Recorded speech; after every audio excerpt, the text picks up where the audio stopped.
करती हूँ कि बहुत ही अच्छे होंगे। बेटा मैं आप लोग को बता रही थी, वॉइस बता रही थी, वॉइस में मैं आपको पास्ट इंडेफिनिट टेंस खत्म कर दी हूँ। आज मैं आप लोग को बताऊंगी पास्ट कॉन्टिन्यूअस टेंस, ठीक है। पास्ट कॉन्टिन्यूअस टेंस में देखो, पैसिव वॉइस बनाते समय सर्वप्रथम ऑब्जेक्ट लिखते हैं। क्या लिखते हैं? ऑब्जेक्ट को लिखकर उसके बाद हेल्पिंग वर्ब के रूप में वाज और वेयर, वाज ऑब्लिक वेयर का प्रयोग करते हैं। इसके साथ जब जैसे ही आप वाज वेयर का प्रयोग करेंगे, उसके बाद बीइंग का प्रयोग होता है, और बीइंग का प्रयोग के साथ वर्ब का थर्ड फॉर्म बाई सब्जेक्ट लिखते हैं, बाई सब्जेक्ट लिखते हैं।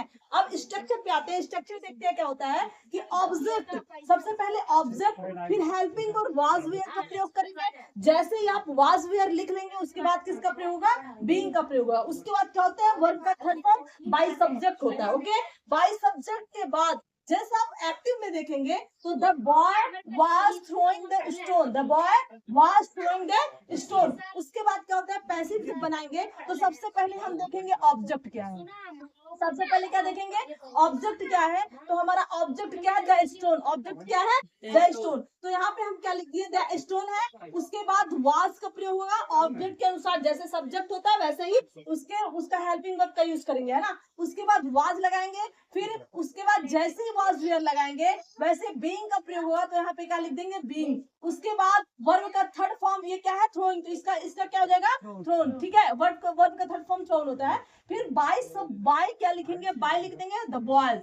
क्या लिखेंगे? द बॉय, ठीक है। द बॉय जब लिखेंगे, दूसरा स्ट्रक्चर देखेंगे, निगेटिव में आएंगे तब देखेंगे जब नॉट का प्रयोग होता है तो object was were plus not being verb का थर्ड फॉर्म बाय सब्जेक्ट, ठीक। उसके बाद देखो एक्टिव में देखें, she was not cleaning the room, she was not the cleaning room. उसके बाद जैसे ही ऑब्जेक्ट देखेंगे तो हमारा ये ऑब्जेक्ट रूम है। क्या है? ऑब्जेक्ट रूम, द रूम है ना। तो जैसे ही द रूम यहाँ पे हम क्या लिख देंगे? उसके बाद हेल्पिंग वर्ब लिखेंगे, वाज का प्रयोग होगा, और वाज के जस्ट बाद हेल्पिंग वर्ब लिखने के बाद नॉट आता है तो यहाँ पे क्या लिख दिया हमने? नॉट लिख दिया। नॉट के बाद जस्ट बीइंग का प्रयोग होता है तो यहाँ पे हमने क्या लिख दिया? बीइंग लिख दिया।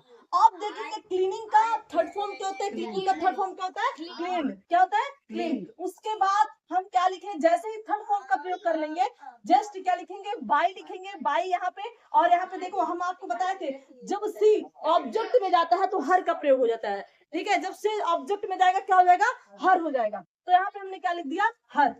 ओके, किसी को कोई दिक्कत है इसमें? नहीं, नोट्स वगैरह बनाते जाइएगा, किसी को कोई दिक्कत नहीं ना है। Thank you.